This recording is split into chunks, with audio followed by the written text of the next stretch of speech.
How is prediabetes diagnosed and how is it monitored? Well, with prediabetes, one of the key areas of focus is obviously our blood sugar or our blood glucose level.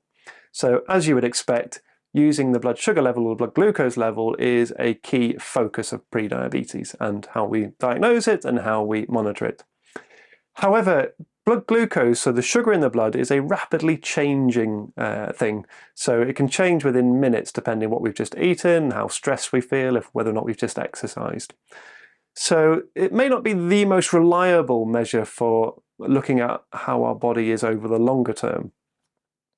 So instead of looking just at blood glucose now, we use another test called HbA1c.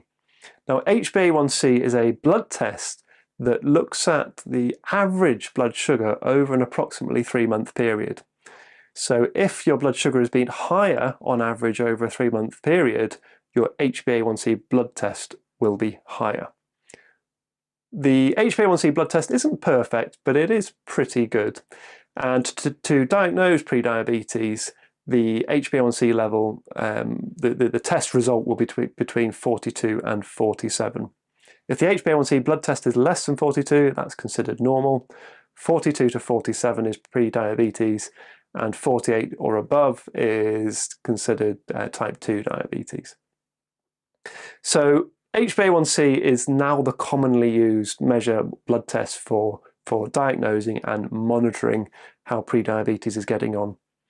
However, blood glucose does have some use. Measuring blood glucose can have some use because the HbA1c test, if you're just doing it every 3 or for some people 6 or 12 months, it doesn't really give you much feedback on whether or not you're improving your health or not.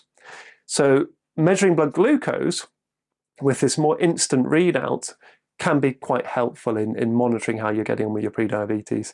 Measuring blood glucose can be done through pricking your finger and taking an instant sample, or it can also be done via various wearables now that are constantly measuring your glucose level. With this, you can then monitor how you're getting on day to day and whether or not any lifestyle changes or actions you're taking are having an impact. So prediabetes is typically now diagnosed with a blood test called HbA1c. A level between 42 and 47 of HbA1c diagnoses prediabetes, but also blood glucose can be used to give you a short-term reading of how you're getting on and whether or not the actions you're taking are leading to benefit.